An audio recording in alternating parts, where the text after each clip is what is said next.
कि अब समय कितना आपके पास बचा।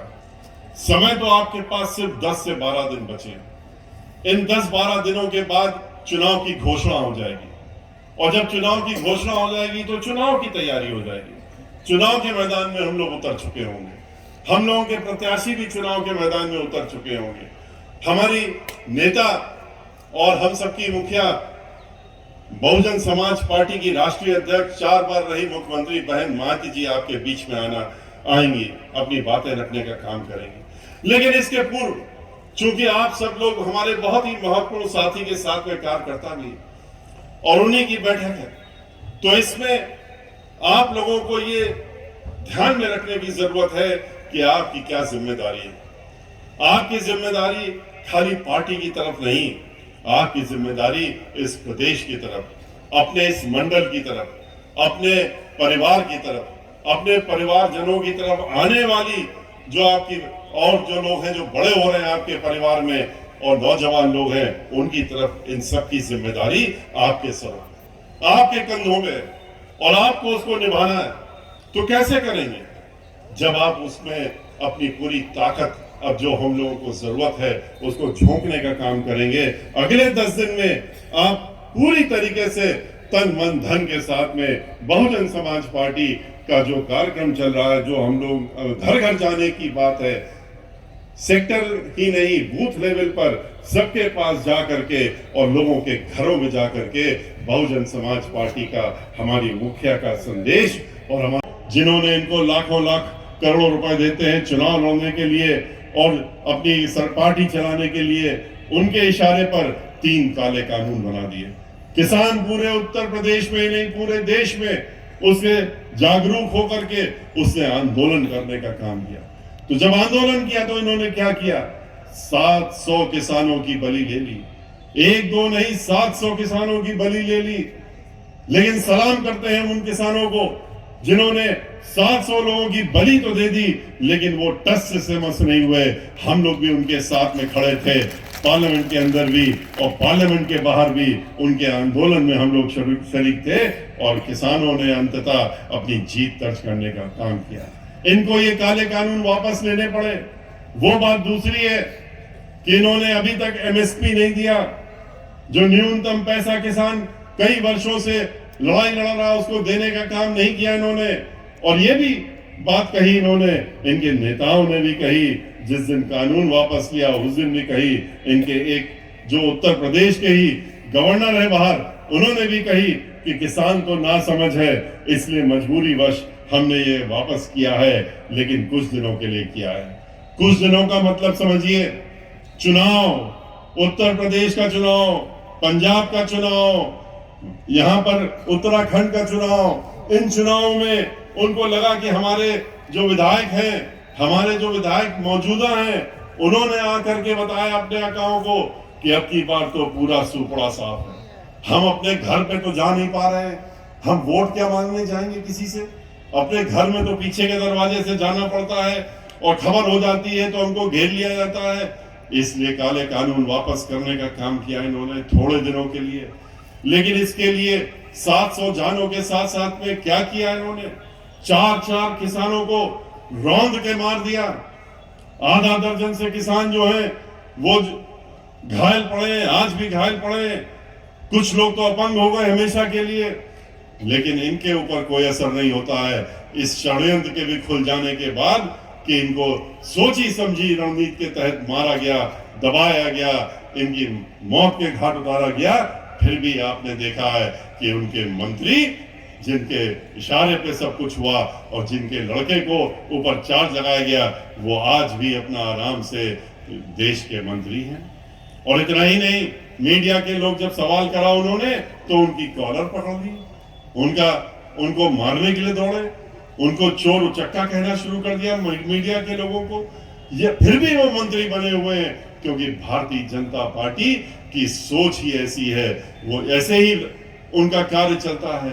आपने देखा किस तरीके से जो यहाँ के अध्यापक थे, उन्होंने उनको पहले वादा किया समाजवादी पार्टी ने कि हम तुमको वित्त विहीन विधायक अध्यापक हो, हम तुम्हें मान दे देंगे, उसके बाद वोट दे दो। वोट दे दिया, पूरे 5 साल तक उनको टहलाते रहे। देखो हम गेरुआ वस्त्र वाले हैं, ठीक है, हमको योगी कहो, हमको योगी कहो, हमको महाराज कहो, हमारे सामने नतमस्तक हो, क्योंकि हम तो महाराज हैं।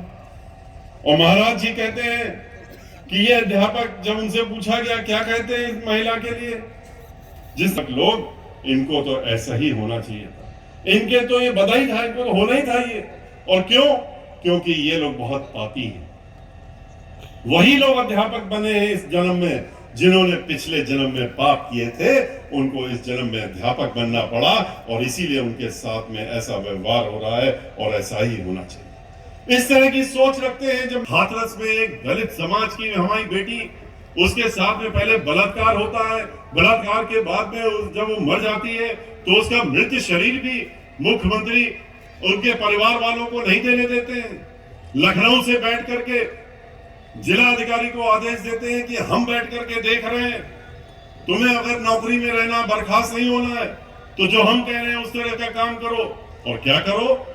कहा उन्होंने जा करके उसकी मृत शरीर को भी उनके परिवार वालों को मत देने देना, उनके हाथों में मत पहुंचाना, क्योंकि हमारे अपने, जिन लोगों का हम ख्याल रखते हैं, खाली वो जो उसमें मुलजिम है वो हमारे अपने हैं, उनको बचाना जरूरी है। और फिर देखा आपने किस तरह का दृश्य देखा आप सब लोगों ने, वो तो मीडिया के लोगों को भी लाठियों मार के भगाने का काम किया, लेकिन फिर भी कुछ लोगों ने छिप करके फोटोएं खींची।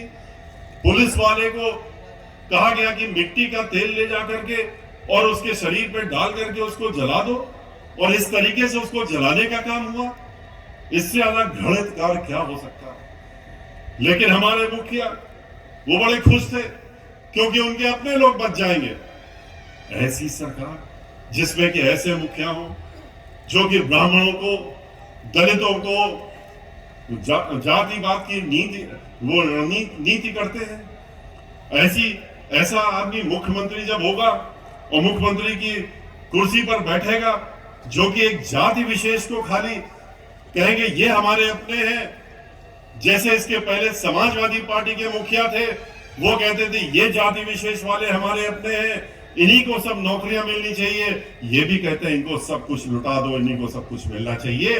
ब्राह्मण समाज की शक्ल नहीं देखना चाहते, दलित समाज को देखना नहीं चाहते, अल्पसंख्यक समाज को डरा के दबका के रखना चाहते हैं, बैकवर्ड समाज के लोगों का चेहरा पसंद नहीं आता है उनको। तो ऐसे व्यक्ति जब बैठे होंगे और जब राज कर रहे होंगे, अपने को महाराज कहते हुए, अपने को कहते हुए कि मैं तो संत महात्मा हूं, तो ऐसे संत महात्माओं का असली चेहरा भी आपको जानने की जरूरत है। देखिए कि उसके पीछे क्या छुपा हुआ, किस तरह से 500 से ज्यादा ब्राह्मणों की हत्याएं हो गई, 100 से ज्यादा ब्राह्मण लोगों को एनकाउंटर में मार दिया गया। ये 5 साल की सरकार किस तरीके से, एक रेणु शर्मा नाम की लड़की ब्राह्मण समाज की, सिर्फ उसका इतना ही दोष था कि ब्राह्मण समाज की थी, और वो एक मजबूत, वो पॉलिटिक्स में थी, वो पूर्व ब्लॉक प्रमुख थी हाथरस की, अलीगढ़ मंडल के, और उसको जेल भेज दिया फर्जी मुकदमे लगा करके, और उसके बाद जेल ही नहीं भेजा, उसको बेल हो जाने के बाद भी जेल से बाहर नहीं निकलने दिया।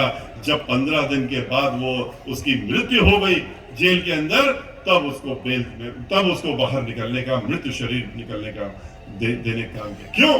क्योंकि वो ब्राह्मण समाज की। क्यों खुशी दुबे को अभी तक इन्होंने जेल में बंद कर रखा है? 1.5 वर्ष हो गए, 1.5 साल से जेल में बंद करके रखा हुआ है।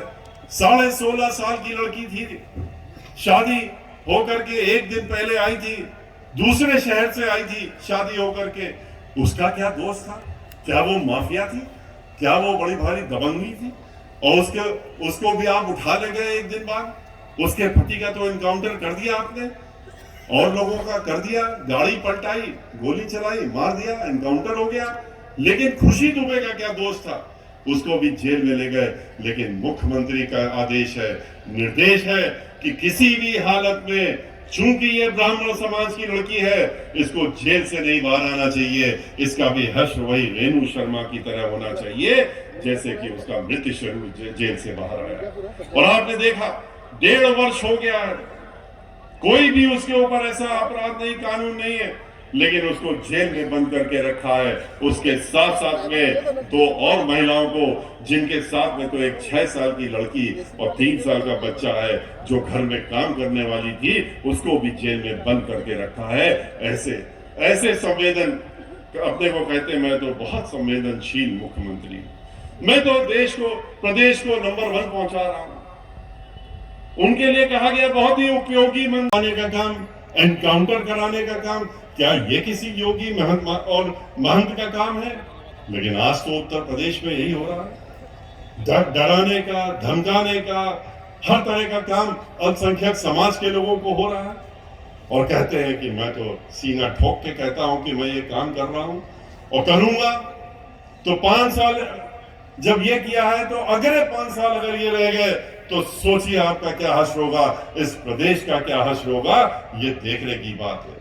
कोई भी आज पूरे उत्तर प्रदेश में कोई भी ब्राह्मण पुजारी अब सुरक्षित नहीं है। कितने ब्राह्मण पुजारियों की हत्या हो गई, मंदिर के अंदर हत्या हो गई, मंदिर के बाहर उनके कमरे में हत्या हो गई। 1 दर्जन से ज्यादा नाम तो पिछली बार हमने बताए थे अपनी, जब हम पूरे प्रदेश में 75 जिलों में घूमे थे। और क्यों? क्योंकि वहां पर भी गोरखपुर के मठ से, जिनको की सनातन धर्म से बहुत ही विरोध है, ये सनातन धर्म के विरोधी हैं। इनका जो मठ है वो आप जानते हैं कि नाथ समुदाय का है, और नाथ समुदाय में एक ही चीज है कि ब्राह्मणों का विरोध करो। जो चोटीधारी है, जो टीका लगाता है, उसको ठिकाने पहुंचाने का काम करो, क्योंकि ये उसके घोर विरोधी होते हैं। इसीलिए इनका समुदाय अलग होता है। और ये ब्राह्मण समाज के जहां जहां मंदिर में पुजारी हैं, पूरे प्रदेश में धीरे धीरे इस गोरखपुर मठ से निकाल करके वहां भेज दिए गए हैं, और इनके अपने जाति विशेष के लोग भेजे गए हैं कि इन ब्राह्मणों को वहां से बाहर करो और इन पे कब्जा करो। और जहां कब्जा नहीं कर सकते हो, जो बड़े बड़े मंदिर हैं, विंध्यवासिनी जी का मंदिर तो यहीं पर है जहां आप हैं। यहां से निकलने के बाद हम दर्शन जब भी आते हैं मिर्जापुर, तो बगैर माँ के आशीर्वाद लिए और माथा टेके तो यहां से जा ही नहीं सकते। आज भी जाएंगे, लेकिन इसको भी अधिग्रहण करने की योजना है। आपके मिर्जापुर के मंडल के लोगों को यह मालूम होना चाहिए कि बहुत जल्दी ये मंदिर भी आपके हाथ से चला जाएगा और ये एक पर्यटक स्थल बन जाएगा। जिस तरीके से वाराणसी में उन्होंने शिव मंदिर को, वहां पर बाबा भोलेनाथ को उन्होंने आस्था से हटा करके एक पर्यटक स्थल में परिवर्तित कर दिया है, बहुत जल्दी विंध्यवासिनी जी का मंदिर भी ये उसका अधिग्रहण करके, तोड़फोड़ करके, और इसको भी एक पर्यटक स्थल के रूप में बदलने का काम करेंगे। लेकिन इनके पास अब समय बचा नहीं है।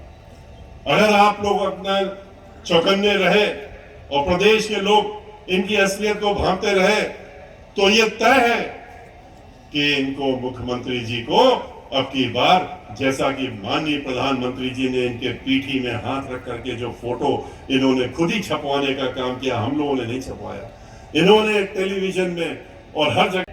तो अब इस देश के प्रधानमंत्री हम होंगे 2024 में। माननीय जो प्रधानमंत्री इस समय है वो कहते हैं कि ये विदाई ले लेंगे, रिटायरमेंट ले लेंगे, और अब हम उत्तर प्रदेश के छोड़ करके हम देश को संभालने का काम करेंगे। इसी की तैयारी में ये लगे हुए हैं। और इसीलिए आपने देखा कि माननीय प्रधानमंत्री जी ने अपने जो प्रधानमंत्री का कार्यालय से था, वहां से एक उन्होंने शर्मा जी को यहाँ उत्तर प्रदेश में भेजा था। लेकिन उनका क्या हश्र किया इन्होंने? उनको तो इन्होंने मकान भी मिलने नहीं दिया, बंगला भी नहीं मिलने दिया, बड़ी मुश्किलों से किसी तरह से एमएलसी बन गए। उसके बाद इन्होंने कहा जहां रहते हैं, जिस जगह रह रहे हैं वहीं पर रहिए, यहां आने जाने की जरूरत नहीं। तो ये अपने को अब सर्वोपरि समझ लिया है, सबसे ऊपर, और वही की तैयारी भी कर रहे हैं। लेकिन यहाँ की जनता इनके किए हुए वादों, इनके किए हुए क्रियाकलापों को भूल नहीं सकती। किस तरह से बेरोजगारी आज उत्तर प्रदेश में फैली है, सबने देखा है। सारे जगह जहां जहां भी रोजगार मिल सकता है, चाहे नगर पालिका हो, नगर निगम हो, पीडब्ल्यूडी हो, इरिगेशन डिपार्टमेंट हो, चाहे वो निर्माण निगम, जहां जहां पर कि राष्ट्रीय निर्माण निगम हो, जहां ब्रिज ओवर ब्रिज कॉर्पोरेशन हो, सब जगह जहां सरकारी नौकरियां हो सकती थी, इन्होंने उन सब जगह ठेकेदारों को बुला करके और अपने जाति विशेष के ठेकेदारों को बुला करके और उनके हाथों में ठेका देने का काम माननीय मुख्यमंत्री जी ने करने का काम किया और इस प्रदेश की सरकार ने किया। सबकी नौकरियां ले ली। रिजर्वेशन कहां से होगा, जैसे हमारे साथियों ने कहा, क्या गलत कहा उन्होंने कहा रिजर्वेशन की तो बात ही खत्म हो गई। जब जितने सरकारी उपक्रम थे वो तो प्राइवेटाइज कर दिया, प्राइवेट हाथों में बेचने का काम कर दिया, चाहे रेलवे हो, चाहे बिजली घर हो, चाहे तेल बनाने की कंपनी हो, चाहे हवाई जहाज बनाने की कंपनी हो, और अब तो बैंक को भी बेचने का काम चल